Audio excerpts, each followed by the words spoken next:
Salut, c'est Raj, ça fait bientôt 2 ans que j'ai lancé le site lagouaille.com et il y aura bientôt 2000 abonnés sur la chaîne YouTube. Alors je voulais en profiter pour clarifier un petit peu, pour vous dire un petit peu plus mon parcours et vous expliquer comment j'ai fait moi pour apprendre à séduire, comment j'ai fait pour apprendre à faire des rencontres. Je vais vous expliquer dans cette vidéo comment j'ai fait pour passer du stade où j'étais terrorisé à l'idée d'approcher une fille que je croisais dans la rue ou ailleurs, à ce stade où aujourd'hui je peux aborder une fille, que ce soit dans la rue, en boîte ou n'importe où, et l'embrasser au bout de quelques minutes, et ramener aussi des filles régulièrement chez moi.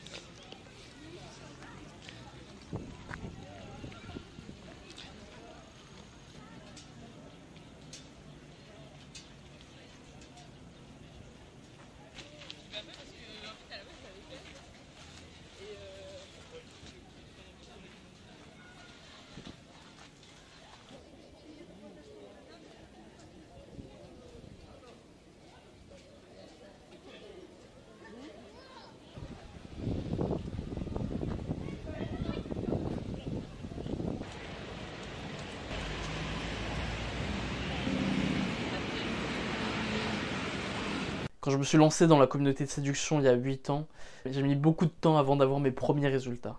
C'est-à-dire qu'au début, il m'a fallu au moins 2 mois et des dizaines d'abordages avant de réussir à avoir mon premier numéro. Et évidemment, la première fille dont j'ai pris le numéro, j'ai pas réussi à la revoir ensuite. Il m'a fallu environ 1 an avant de réussir à embrasser les filles que je rencontrais, à les revoir en rendez-vous.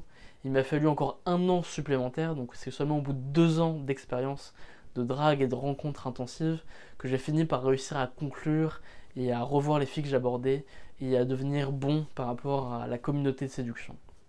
Ce que vous devez savoir, c'est que vous n'avez pas besoin, vous, d'attendre 2 ans. Les élèves que je coach n'ont pas besoin de 2 ans avant d'arriver au même résultat. Ils arrivent en un week-end, en une semaine, parfois en 1 mois, au maximum en 2 mois, mais ils arrivent au même résultat beaucoup plus rapidement. Pourquoi? Parce qu'ils utilisent la bonne méthode. Moi, il y a 8 ans, quand je me suis lancé dans la communauté de séduction, on ne savait pas du tout ce qui marchait parce qu'il n'y avait pas de vidéo, il n'y avait pas de preuve que telle ou telle approche fonctionnait ou pas. Donc on était obligé de lire des posts sur les forums, de les interpréter et de les essayer par nous-mêmes. Et on était obligé d'avoir cette démarche d'explorateur un peu scientifique. On essayait tout et n'importe quoi. Et moi, à l'époque, j'ai vraiment essayé tout ce qui existait. J'ai essayé d'apprendre des histoires par cœur que je racontais pour me mettre en valeur. J'ai essayé d'hypnotiser des filles que je rencontrais. J'ai essayé d'être un peu arrogant et même quasiment insultant, voire même totalement insultant avec des filles que j'abordais. J'ai essayé différentes méthodes plus absurdes les unes que les autres, juste pour tester, juste pour voir ce qui marchait et ce qui ne marchait pas. Et petit à petit, j'ai fini par comprendre que ce qui comptait, c'était pas les mots, les phrases que j'utilisais, mais plutôt de l'attitude générale et l'état d'esprit que j'avais. J'ai fini par réaliser que c'était en ayant un état d'esprit positif et en ayant envie d'apporter une bonne émotion que je finissais par obtenir des résultats. Et vous, en suivant la bonne méthode et en suivant les vidéos, ce que vous pouvez faire, c'est que vous pouvez gagner énormément de temps. Mais c'est pas pour autant que ça va être rapide. Ce que vous devez bien comprendre, c'est que l'apprentissage de la gouaille, c'est seulement 10% de théorie et 90% d'ajustement. Si par exemple au début vous décidez d'être un peu plus taquin, un peu plus moqueur avec les filles que vous rencontrez, ça suffit absolument pas de le savoir en théorie. Parce qu'au début vous allez forcément en faire un peu trop et être insultant, ou alors vous allez en faire pas assez et du coup être encore un petit peu gentil et ça sera pas attirant pour les filles. De la même manière, si vous décidez d'avoir un ton un peu plus sûr de vous, un peu plus confiant, vous risquez à la fois soit d'être trop agressif, trop dominant, ou alors vous risquez peut-être de ne pas en faire assez. Salut, on vient de se croiser juste là et puis je trouvais que tu avais l'air vraiment sympa et je voulais faire ta connaissance. Ok.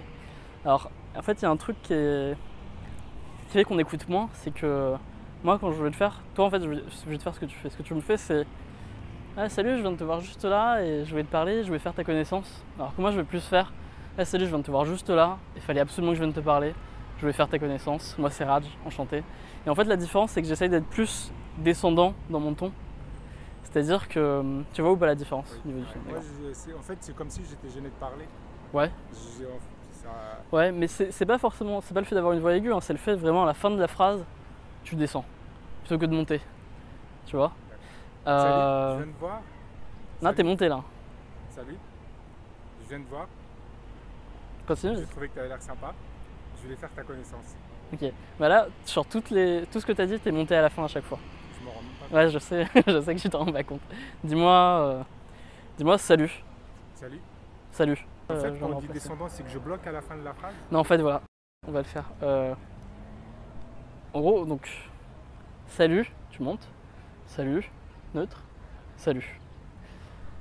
En gros, c'est que la fin de ta phrase est plus grave que le début de ta phrase. Dis-moi, je t'ai trouvé canon. J'ai trouvé canon et je trouvais vraiment que tu avais l'air sympa. Je voulais faire ta connaissance. Ok. T'es moins aigu, t'es un peu plus neutre, mais en gros, Ça ne descend pas encore. dis-moi, ferme-la. Ferme-la. Non, je sais pas si tu réalises, mais c'est pas crédible quand tu le dis comme ça. Dis-le-moi vraiment. Voilà. Vraiment. Dis-moi, ferme-la. Ferme-la. Ok. Maintenant, dis-moi, je te trouve canon. Je te trouve canon. Bah, bizarrement, tu vois. Ça passe ça Avec ce ton-là, ça passe beaucoup mieux. Tu vois. Parce que toi, tu te dis, ouais, ce ton-là, c'est agressif. Ouais. Mais c'est pas agressif. Ça pourrait être agressif chez certains mecs, mais la manière dont tu le fais en descendant, c'est bon, ça passe. Ça fait juste plus autoritaire, plus dominant, mais c'est pas, tu dépasses pas la limite d'agressivité. Tu serais agressif si tu disais, ouais, je te trouve canon. Mais faut vraiment que tu l'exagères beaucoup pour faire ça, tu vois. Quand tu dis juste, ouais, je te trouve canon, c'est bon, ça passe. C'est juste assez dominant. Donc tu fais ni trop agressif, ni trop doux. Et ça doit être, voilà, je te trouve vraiment toute mignonne. Je vais te parler. Vraiment mignonne et je suis venu te voir. Ok, c'est beaucoup. C'est comme ça en fait. C'est beaucoup mieux, ouais, c'est beaucoup mieux. Mais regarde, si je te le fais, c'est regarde, là, je te trouve vraiment mignonne et voilà, faut que je te parle. Moi c'est Raj, enchanté, t'as l'air cool. Ça c'est moins captivant que. Moi, je te trouve vraiment toute mignonne, fallait absolument que je vienne te parler. Voilà. Moi c'est Raj, enchanté. Toi, tu t'appelles comment? Est-ce qu'il y a des situations où t'es un peu plus comme ça, où t'as un peu plus cette voix plus arrogante? Plus arrogante? Ouais. Que je pense. Non, je... Je peux faire un petit. Derrière, tu regardes. Essaye de voir si elle te plaît, tu te mets à côté au niveau du passage piéton et tu l'abordes juste après le passage. Ça roule? Ça roule. C'est la même chose pour le fait d'avoir un haut niveau d'énergie, il faut pas non plus trop en faire et faut pas non plus croire que vous êtes en train d'essayer d'être énergique alors que vu de l'extérieur, absolument rien n'a changé. Et la difficulté quand vous essayez de progresser tout seul, c'est que vous avez très peu de feedback. C'est très dur de savoir ce que vous faites avec votre voix, c'est très dur de savoir comment vous utilisez votre corps, c'est très dur aussi quand vous n'avez pas beaucoup d'expérience de bien lire les réactions des filles. Et donc ce que je fais avec mes élèves pendant mes coachings et qui me permet de les faire progresser beaucoup plus rapidement, c'est que parce que j'ai beaucoup plus d'expérience, je peux observer chacune des réactions et aussi je branche un microphone sur mes élèves qui me permet de les entendre et de voir ce qu'ils font avec leur voix et leur énergie. Et donc très rapidement, à partir de quelques rencontres, je peux vous dire si vous en faites trop ou si vous en faites pas assez. Donc par exemple, je peux voir si un élève parle trop fort ou alors s'il parle pas assez fort, s'il est trop proche ou alors s'il est trop loin, s'il a une voix qui monte trop dans les aigus ou alors qui descend un peu trop dans les graves et qui est un peu agressive. En fait, quand tu pars dans les aigus, c'est que tu cherches un peu l'attention de la fille. Tu te dis, ouais, parce qu'en fait, quand tu as une voix plus aiguë, on t'entend un peu mieux et tu te dis, ouais, je vais parler plus aigu, elle va être obligée de me répondre. C'est un peu le ton d'une question, donc elle va être obligée de te répondre. Mais si tu vas sur le grave, elle n'est pas obligée de te répondre. Tu dois mettre plus d'énergie pour qu'elle t'entende, mais au final, elle te répond beaucoup mieux, quoi. Tu vois ce que je veux dire? Et donc, je peux vous faire en quelques séances, en quelques heures, ce que vous auriez mis des mois et des mois, voire des années à réaliser tout seul par vous-même. L'apprentissage de la drague est extrêmement long et c'est quelque chose d'inévitable. Maintenant, grâce au coaching, vous avez la possibilité de progresser beaucoup plus rapidement. Le coaching ne sert pas seulement à se lancer, il sert aussi à se lancer de manière très intense. Vous ne devez absolument pas croire que l'apprentissage de la drague, c'est un apprentissage purement technique. Non, c'est avant tout un apprentissage émotionnel. Et ce que je fais aussi pendant ces coachings, c'est que je vous pousse à avoir un état d'esprit le plus positif possible. Par exemple, quand j'ai un élève qui va aborder une fille et qui à chaque fois qu'il n'arrive pas à avoir le numéro revient en étant un peu attristé, dans ce cas-là, je vais le pousser à toujours finir sur une bonne note avec la fille en lui faisant un high five et à revenir vers moi en me disant toujours quelque chose du genre ok, moi au moins j'ai les couilles de l'aborder. C'est extrêmement important que vous ayez cet état d'esprit positif pour être motivé, pour continuer ensuite par vous-même de manière autonome. C'est un peu dur, tu vois, parce qu'on enchaîne, tu vois, mais il faut vraiment que tu te forces à garder l'état d'esprit, de dire ok, je suis là pour agir, je suis là juste pour dépasser mes peurs et tu t'en fiches totalement des réactions. Parce que là, même si voilà, t'es venu me voir et après hop, tu t'es rappelé, ah ok, faut que je me dise ok, j'ai les couilles de l'aborder. Juste après, t'avais quand même, tu vois, je voyais sur ton visage, sur ta tête, ouais. C'était genre ah merde, je suis dégoûté quoi. Faut pas que tu te dises quoi, sur le moment, voilà, tu t'en fous, t'es juste là pour deux choses, juste aborder déjà et voilà, apprendre à persister au maximum. Pour l'instant, c'est juste ça, y a rien d'autre. Et si tu fais ça, tu dois être content de toi, quoi. Si t'as fait ça, tu dois être content de toi. Après, hop, si t'as cet état d'esprit là, les résultats ils vont venir petit à petit, quoi. Mais c'est pas c'est pas important au début, tu vois. D'accord. Ce que tu dois voir, c'est que ce que tu dis, c'est pas important, quoi. C'est la manière dont tu le dis qui va faire que c'est captivant, quoi. Si je commence à te dire, bah, tu vois ces arbres qui sont là, bah, tous les étés, ils donnent des fruits. Et c'est les meilleurs fruits du monde. Mais non, même si je te dis, ouais, tous les étés, ils donnent des fruits, mais c'est les fruits les plus normaux du monde. Ils ont un goût totalement normal. Et c'est comme ça, voilà, tous les étés, c'est régulier. C'est des arbres comme on en trouve partout. Là, tu vois, ce que je dis, c'est de la merde, tu vois, c'est vraiment nul, ça sert à rien. Et t'as envie de l'écouter, tu vois. Il y avait de la pâte, comme de la pâchine, je ne sais pas, c'était... non sais, je ne sais pas, c'était... Il y a plus d'intensité, du coup t'as envie de l'écouter, pourtant ce que je dis, ça n'a aucun intérêt, tu vois. Et c'est ça en fait que tu dois réaliser, que tu peux parler de n'importe quoi, tu vois. Et là, pour le coup, ton histoire, elle est marrante, tu vois, il y a un intérêt, mais tu peux en parler, juste si tu mets un peu de l'intensité comme ça. Et donc pendant ces séances de coaching, je vais vous pousser à être plus déterminé, plus persistant, tout en étant plus détaché. J'ai développé une méthode très efficace pour pousser dans les premières minutes mes élèves à aborder pour la première fois. J'ai jamais eu un élève qui n'a pas réussi à aborder dans les premières minutes du coaching. Et l'idée pour moi, c'est pas seulement de vous pousser, de vous prendre par la main et de vous pousser à aborder. L'idée, c'est surtout de faire en sorte que vous soyez autonome, que vous fassiez ensuite vos propres expériences et que vous progressiez par vous-même. Donc par exemple, au début, je vais vous désigner certaines filles à aborder, je vais vous pousser vraiment à les aborder. Mais ensuite, petit à petit, je vais m'éloigner et je vais vous pousser à choisir par vous-même les filles que vous voulez aborder et à le faire de manière de plus en plus autonome pour que vous ayez plus besoin de moi à la fin du coaching et que vous soyez votre propre coach. Juste là, la fille qui est juste Ah, là. la fille. D'accord. Ah, des pantalons verts? Ouais. D'accord. Ça roule? Maintenant, go. Go.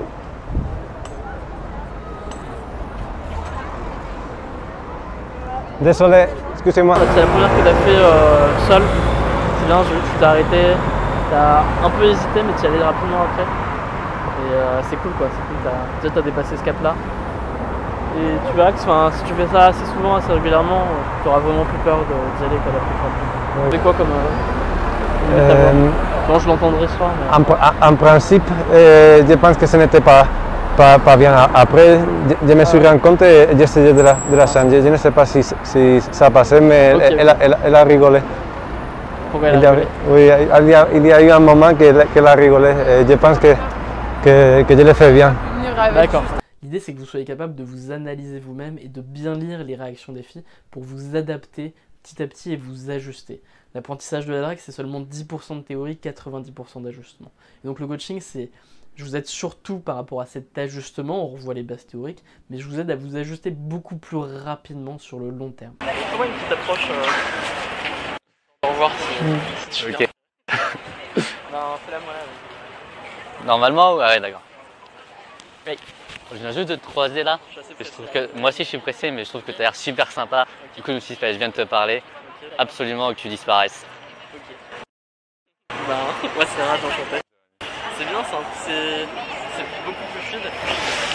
Tu vas direct, mais essaye de mettre encore plus ce genre d'émotion. C'est-à-dire, essaye de faire un peu ce que je te dis tout à l'heure, c'est-à-dire si tu vas, tu fais ah pardon, excuse-moi, je viens de te voir juste là et ça va te paraître complètement dingue, mais il fallait juste absolument que je vienne te parler. Voilà, moi c'est Raj, enchanté. Et mettre un petit truc, genre un peu plus d'air dans ta manière de parler. Et aussi là, vu que tu as mis plus d'énergie, tu as eu plus tendance à monter dans le ton, comme au début. D'accord.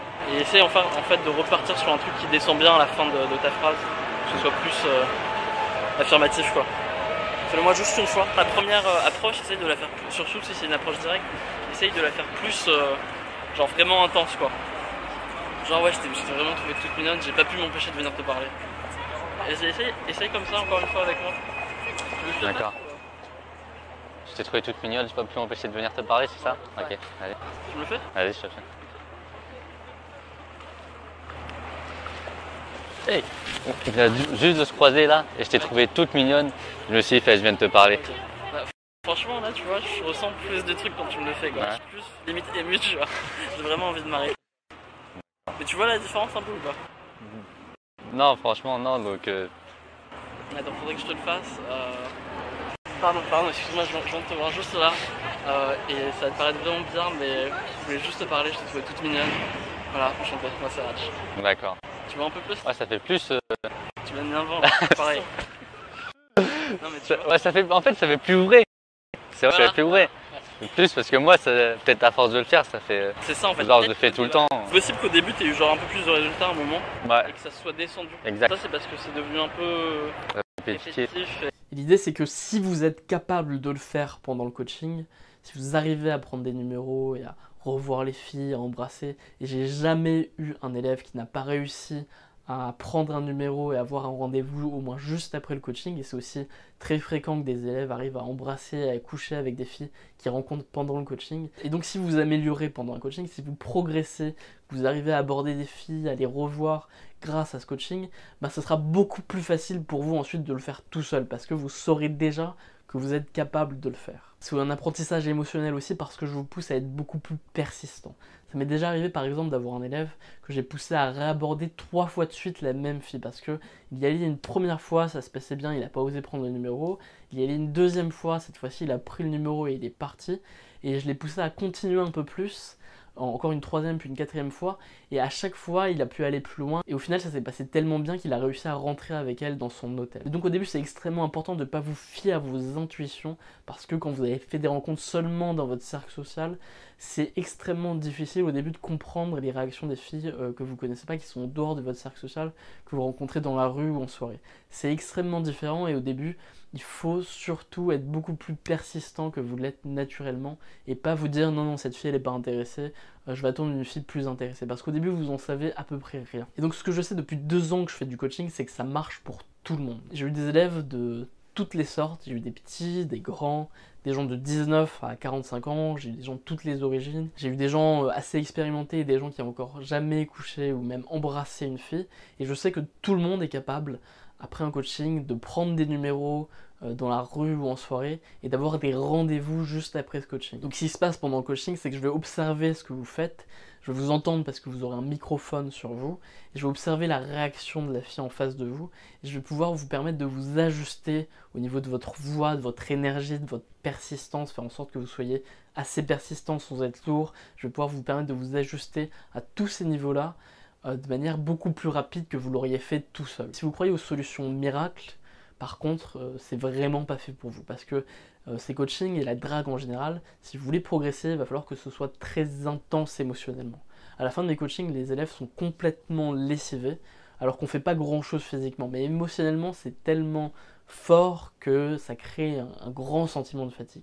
Donc si jamais un jour vous décidez de prendre un coaching, surtout avant, reposez-vous bien et mangez bien. L'idée pendant le coaching, c'est de vous faire ces rencontres de manière très intense, de faire ça à un très haut niveau d'intensité, pour qu'ensuite, quand vous soyez tout seul, vous arrivez à un niveau d'intensité plus moyenne qui va correspondre à votre quotidien. Voilà. Par contre, si vous ne croyez pas aux solutions miracles, mais que vous avez envie de faire des efforts, de prendre des risques, et que vous avez envie de changer profondément, dans ce cas-là, le coaching est vraiment fait pour vous. Je serais vraiment content de vous aider parce que c'est vraiment ce qui me passionne le plus dans la vie. Je suis autant passionné par le fait de partager ce que je sais sur les rencontres que par le fait de rencontrer des jolies filles et de coucher avec elles. C'est vraiment quelque chose qui me passionne et c'est parce que je fais du coaching et que j'aide des gens à sortir de la frustration, et c'est parce que je fais ça que je suis autant motivé à continuer à faire des rencontres et un peu toujours repousser les limites de la gouaille. Il me semble vraiment que c'est le problème et la souffrance la plus sous-estimée de notre époque, parce que quand un mec a du mal avec les filles, qu'il est un peu frustré à ce niveau-là, il va avoir beaucoup de mal à l'admettre et il aura beaucoup de mal à mettre son ego de côté pour se dire qu'il peut rechercher les conseils de quelqu'un pour s'améliorer plus rapidement et se lancer dans les rencontres en dehors de son petit cercle social. Et donc voilà, c'est pour ça que je fais des coachings, parce que de toute façon, si vous demandez à vos proches de vous aider pour faire plus de rencontres ou rencontrer de plus belles filles ou des filles plus intéressantes, en général, ils vont vous envoyer chier, ils vont vous dire d'aller sur Tinder, ils vont vous dire d'attendre que le hasard fasse bien les choses, ils vont vous dire de croire au destin, ils vont dire que vous méritez une fille super et que ça va venir un jour. Mais voilà, personne va vous dire, vous pouvez vous prendre aux mains, vous pouvez faire plein de rencontres, vous pouvez changer votre attitude. Moi, je suis là pour vous dire ça. C'est pas facile, c'est extrêmement difficile émotionnellement, c'est pas compliqué, c'est simple à comprendre, mais c'est difficile émotionnellement, il faut rester motivé, il faut être discipliné, il faut être courageux, et si vous avez envie de faire tout ça, si vous êtes motivé pour faire tout ça, dans ce cas-là, le coaching est fait pour vous. Mais si jamais ça vous intéresse pas de prendre un coaching, c'est pas un problème, mais surtout, quand vous regardez les vidéos, n'oubliez surtout pas que c'est seulement 10% de théorie et 90% d'ajustement.